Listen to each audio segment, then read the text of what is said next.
Olá, senhoras e senhores, eu sou a doutora Estefânia, eu sou médica e endocrinologista com formação e residência médica pela Universidade Federal do Triângulo Mineiro e título de especialista pela Sociedade Brasileira de Endocrinologia e Metabologia. Eu resolvi criar esse canal para falar a respeito da doença crônica mais frequente no meu consultório hoje, a doença da obesidade. Doença por quê? Doença porque ela aumenta, dentre outros agravos em saúde, o risco de infarto e AVC. Aumenta o risco cardiovascular, aumenta as chances de mortalidade. E crônica, porque uma vez que desenvolvemos a doença da obesidade, nós temos que iniciar um tratamento e manter pelo resto da vida sob risco de remissão da doença. Reganho de peso, o tão falado efeito sanfona. A primeira coisa que eu gostaria de responder é: por que algumas pessoas com obesidade perdem peso com dieta e exercício e outras não conseguem? Precisam de medicamentos e muitas vezes até cirurgia. Então, para falar a respeito disso, primeiro a gente precisa de contextualizar, conceituar obesidade. Então hoje a gente ainda define obesidade baseado no IMC. IMC é o índice de massa corporal. Para a gente falar que uma pessoa é obesa, ele tem que ser maior que 30. E como que a gente acha esse índice de massa corporal? É o peso dividido pela altura ao quadrado. Só diante dessa fórmula já dá pra gente ver por que existe uma certa controvérsia aí com o uso do IMC para definir a obesidade. Imagina que é uma pessoa com boa massa magra, massa muscular esquelética, que tem um IMC de, por exemplo, 28, que seria considerado um sobrepeso. Será que ela tem o mesmo risco cardiovascular que uma pessoa que tem baixa massa magra, mas excesso de massa gorda e o IMC de 28? Então ainda tem essa controvérsia. Uma pessoa com grande circunferência abdominal, excesso de massa gorda, tem um risco cardiovascular maior que uma pessoa com o mesmo IMC, mas com boa massa magra. Só que hoje a definição de obesidade ainda é essa aqui: IMC maior que 30. E por que a gente tem que saber isso, gente? Porque se é uma pessoa com sobrepeso, primeiro a gente vai tratar com dieta e exercício, porque a pessoa ainda não desenvolveu a adaptação fisiopatológica que leva à obesidade. Agora, se é uma pessoa já com IMC acima de 30, o nosso tratamento geralmente não vale só dieta e exercício. Muitas vezes a gente precisa de medicamento. Ah, mas eu conheço gente que perdeu peso só com dieta e exercício. Realmente, tem gente que perde. Quanto? 10% das pessoas com obesidade. Todas as outras 90% das pessoas vão precisar de algum medicamento. E por que isso? Porque a obesidade, gente, é uma doença poligênica. Tem vários genes envolvidos no excesso de peso. Mais que isso, é uma doença multifatorial. Uma pessoa que tem obesidade pode estar relacionada com hormônios, pode estar relacionada com trato gastrointestinal, pode estar relacionado com fatores neuropsicoemocionais, pode estar relacionado com o fator padrão do sono, pode estar relacionado sim com o excesso do consumo de calorias, pode estar relacionado com sedentarismo, que por si só já é uma doença, uma vez que também aumenta o risco cardiovascular. Então, tudo isso está relacionado com as principais causas de obesidade. Existe obesidade monogênica? Existe. Eu vou falar de um gene que está relacionado com a saciedade, que é a leptina. Tem criança que nasce com a produção inadequada de leptina. E aí, desde a mais tenra idade, a primeira infância, já vai começar com um ganho exagerado de peso, consumo exagerado de caloria, pela deficiência da leptina. Isso aí é o que a gente chama de obesidade monogênica. As obesidades monogênicas geralmente acontecem mais nas crianças. Mas a obesidade que a gente fala, que é a do adulto, que é a da mulher que vai procurar o serviço de saúde preocupada porque não consegue perder peso, essa é poligênica. Essas são vários genes e vários fatores envolvidos no ganho de peso. Por que isso acontece? Por que não basta só reduzir o consumo de calorias e iniciar uma rotina de atividade física? É porque uma vez que nós entramos nessa faixa de obesidade, um consumo exagerado de gordura, um consumo exagerado de açúcar causa uma inflamação no nosso organismo. Essa inflamação não deixa a leptina e o hormônio da insulina mostrarem para nossa cabeça que já estamos saciados, que a gente não precisa mais comer. E aí a gente continua comendo. Então faz esse ciclo vicioso. E além disso, essa inflamação, como eu já falei, levando a uma resistência à ação da insulina, começa a levar aquela síndrome metabólica, um aumento do quê? Da lipogênese.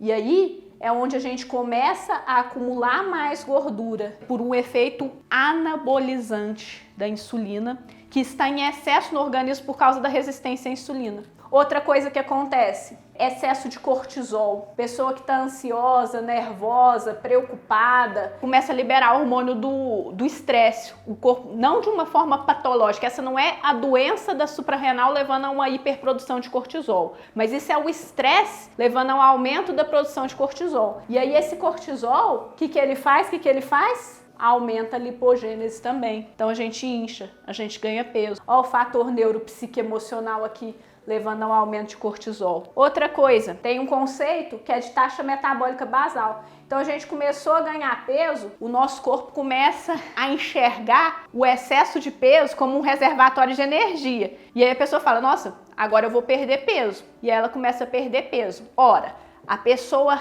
está perdendo peso, o corpo está criando mecanismos para fazer ela manter esse peso.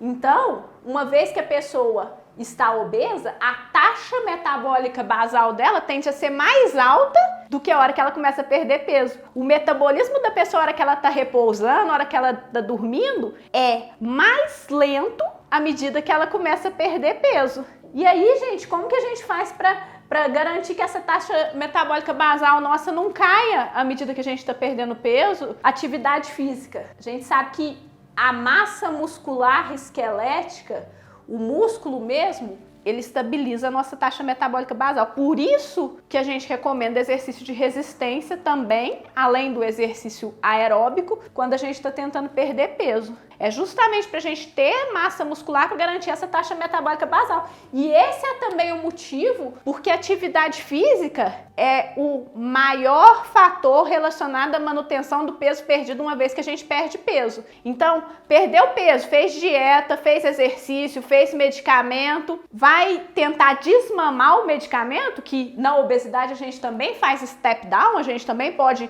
tentar reduzir, até tirar os medicamentos. Como que a gente garante que vai conseguir ficar sem o medicamento? Mantendo uma rotina de atividade física. Mas até lá, nós precisamos controlar esses fatores hormonais relacionados ao ganho de peso. Outra coisa interessante, a testosterona aumenta a lipólise, ajuda na quebra de gordura. Então, se, por exemplo, o homem está com a testosterona baixa, a gente precisa controlar isso também para facilitar a perda de peso do homem, certo? Então, nós temos que controlar esses fatores hormonais juntamente com redução da ingesta calórica e aumento do gasto calórico para a gente conseguir perder peso. Muitas vezes não basta só rotina de alimentação e atividade física.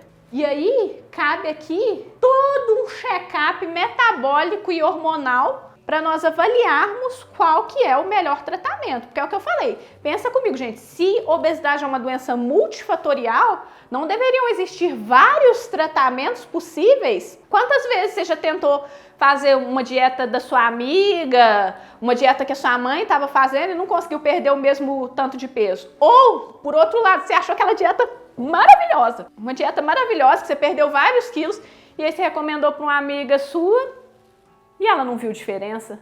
Às vezes um exercício que você fez que foi uma beleza para perder peso, outra pessoa faz, já treina, já faz 6 meses e não conseguiu. Por quê? Porque a obesidade ela tem que ser individualizada. O tratamento não é o mesmo para todo mundo que faz. Então, se a gente sabe que uma baixa de serotonina, por exemplo, uma pessoa que é ansiosa, também vai favorecer o ganho de peso. Por quê? Porque a serotonina é um neurotransmissor anorexígeno. Então você vê que se a pessoa está ansiosa, está nervosa, está preocupada, ela já tem uma baixa serotonina, já tem um cortisol alto, isso daí ela pode fazer a dieta que for, o exercício que for, que ela não vai conseguir perder peso, porque ela tem um fator hormonal e um neurotransmissor que está impedindo a perda de peso dela. Outra coisa, paciente constipado, uma pessoa que tem o intestino preso. Isso favorece a proliferação de bactérias pró-inflamatórias no intestino, que também vão ajudar nesse quesito da inflamação aqui e não vão deixar a pessoa perder peso. Sono, padrão do sono irregular, atrapalha o ciclo circadiano, produção de cortisol, produção de GH, que também aumenta a massa magra e diminui a massa gorda, e aí a pessoa também não consegue perder peso da forma que ela deveria se ela não tem um bom padrão de sono. Então a gente vê que são N fatores envolvidos no ganho de peso, e uma vez que a gente resolve tratar, se você quer perder peso e manter essa perda de peso que você conseguiu no longo prazo, você vai ter que tratar todos os fatores, não só o excesso de ingesta calórica, não só a queima calórica. Tudo isso vai ter que ser avaliado. E aí é o que eu falei. Obesidade, então, é o IMC acima de 30. Sobrepeso é o IMC entre 25 e 30. O sobrepeso, a gente precisa necessariamente tratar com remédio? Não.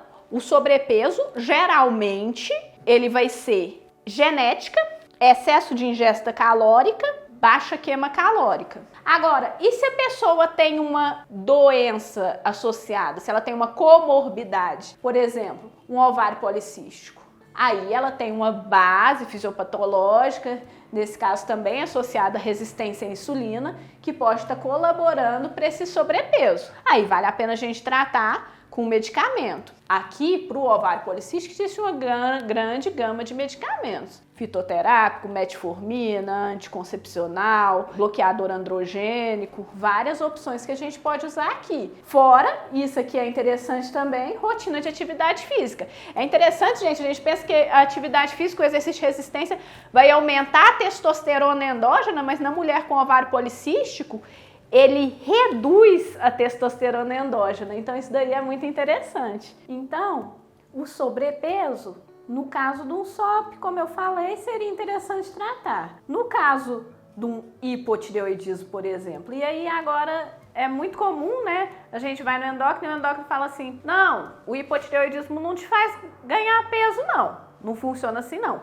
Você ter a doença do hipotireoidismo não te faz ganhar peso. Agora, se você está com hipotireoidismo descontrolado, levando a uma redução da sua taxa metabólica basal, levando a um aumento da sua retenção de líquido, você vai ganhar peso sim. Então, se a gente tem um sobrepeso, mas tem uma comorbidade, a gente precisa tratar essa comorbidade. A gente vai usar hormônio tireoidiano. E aí, falando de hormônios, falando de obesidade, falando de não perder peso só com dieta e exercício, o que a gente tem que ficar atento? É aquilo que eu falei, cortisol, insulina em excesso aumenta a lipogênese, dificulta a perda de peso. GH e GF1 também está relacionado com o hormônio de crescimento. Testosterona reduz massa magra. GH baixo, testosterona baixa, reduz massa muscular esquelética. Consequentemente, reduz a taxa metabólica basal. Dificulta a perda de peso. Catecolaminas, neurotransmissores baixas, também reduz lipólise. O que é isso? É noradrenalina. A noradrenalina estimula a gente. A noradrenalina, adrenalina é uma catecolamina. Então, se ela está baixa, ela não vai estimular a quebra de gordura, entendeu? Esse é o sentido. Por isso, para estimular essas catecolaminas, por isso que a gente toma sibutramina, para acelerar o metabolismo, aumentar noradrenalina, favorecer lipólise. Esse é o mecanismo de ação. Então, cortisol alto, insulina alta, GH baixo, testosterona baixa, catecolaminas baixas, tudo isso vai favorecer o ganho de peso, independente de dieta e exercício. A gente tem que avaliar as taxas hormonais. E aí outra coisa, falando em hormônio, hoje está muito em voga o hormônio do GLP-1. O que é o GLP-1? Ora, gente, quando a gente come, o nosso estômago enche de comida, o intestino começa a produzir um hormônio que avisa o cérebro.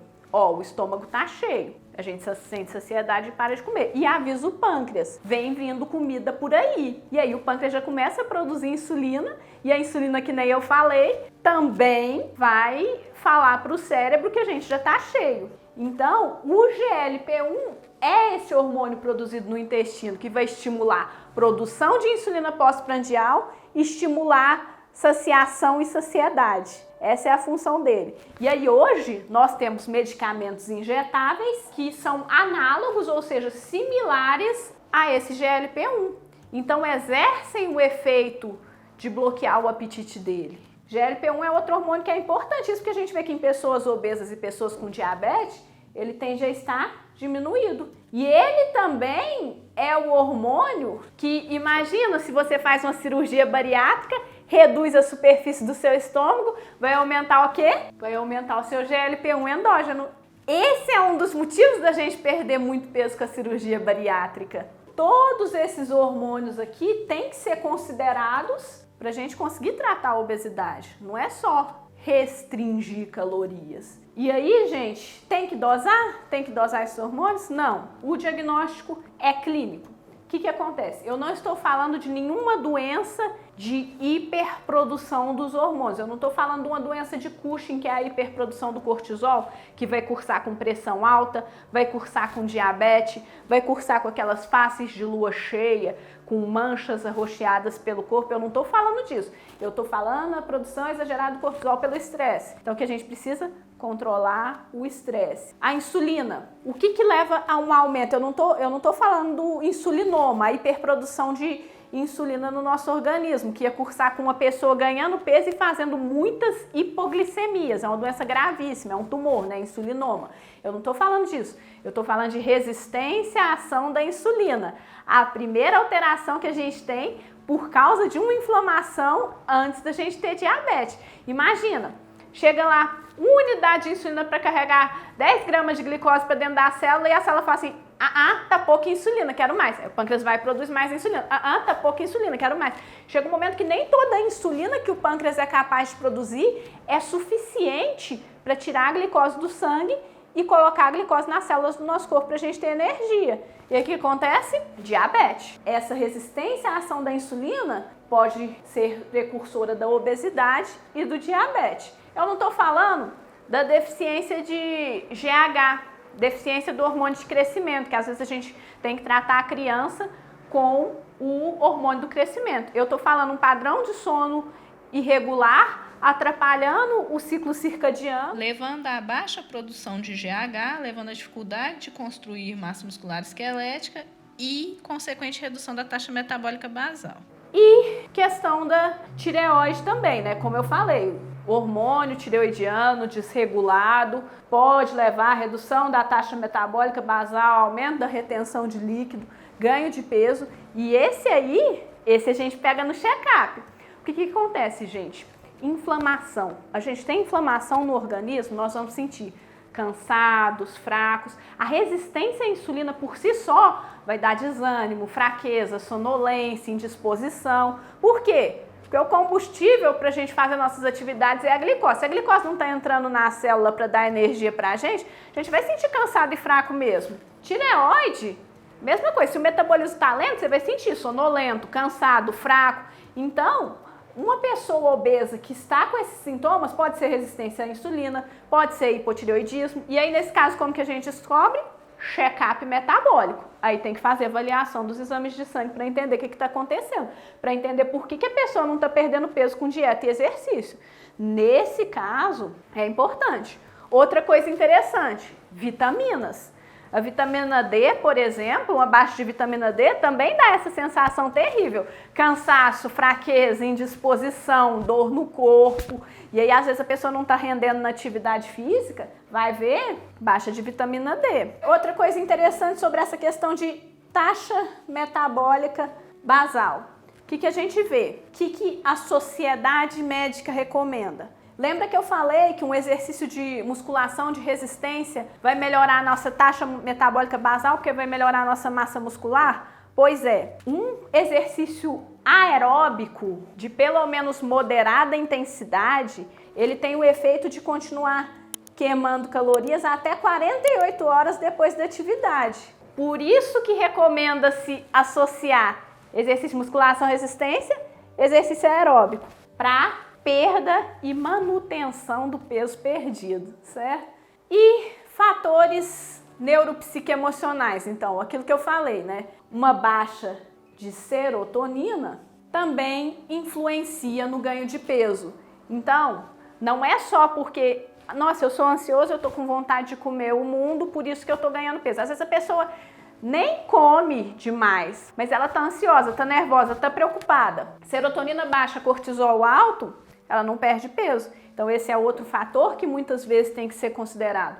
Com medidas comportamentais, e aí terapia cognitivo-comportamental, a terceira onda do tratamento psicológico, meditação, mindfulness também ajuda, quanto muitas vezes com medicamentos. A gente sabe que inibidores seletivos da recaptação da serotonina, fluoxetina, sertralina, nos primeiros 6 meses do uso, eles têm impacto positivo na perda de peso, indicação off-label para perda de peso. Os primeiros 6 meses de uso, eles fazem a pessoa perder peso. E muitas vezes a gente precisa disso. Obesidade, gente, é entender que nós temos uma doença e como todas as outras doenças, ela deve ser tratada pelo menos em um primeiro momento, com dieta, exercício e medicamento. E por que que a doença? Mais uma vez, ela aumenta a gravidade da asma, ela aumenta doenças osteoarticulares, como osteoartrose, aumenta a chance de fraturas, ela aumenta risco de infarto, aumenta risco de AVC, aumenta infertilidade, porque a pessoa que é obesa vai ter uma produção periférica aumentada de hormônios androgênicos, hormônios estrogênicos. Então, obesidade é uma doença porque causa aumento de mortalidade e perda de qualidade de vida. A obesidade a gente sabe que tem um ciclo vicioso com depressão e ansiedade também. A pessoa está ansiosa, está com depressão, leva ao ganho de peso, o ganho de peso aumenta a frustração, a ansiedade e a depressão. Então ela deve ser tratada de uma forma muito séria. Além disso, que a gente tem visto, obesidade foi a comorbidade mais associada com as formas graves dessa doença que a gente lidou, que a gente enfrentou em 2019, 2020, 2021, estamos enfrentando até hoje, essa pandemia que a gente tem vivido, certo? Então assim, gente, para tratar a obesidade, a gente tem que fazer uma avaliação geral. Tem gente que vai perder peso com dieta e exercício? Tem. Obesos que perdem peso com dieta e exercício, 10%. Os outros 90%, a maioria, vai precisar avaliar por completo e um tratamento direcionado com medicamentos, dieta e exercício. E a cirurgia bariátrica? Tem alguma indicação? Indicação formal hoje de cirurgia bariátrica é IMC acima de 40 ou IMC acima de 35 com comorbidades associadas. E por que isso? Porque é um procedimento cirúrgico. O benefício de fazer uma bariátrica, de diminuir o risco cardiovascular por meio de uma bariátrica, tem que ser maior que o risco de se submeter a um procedimento cirúrgico.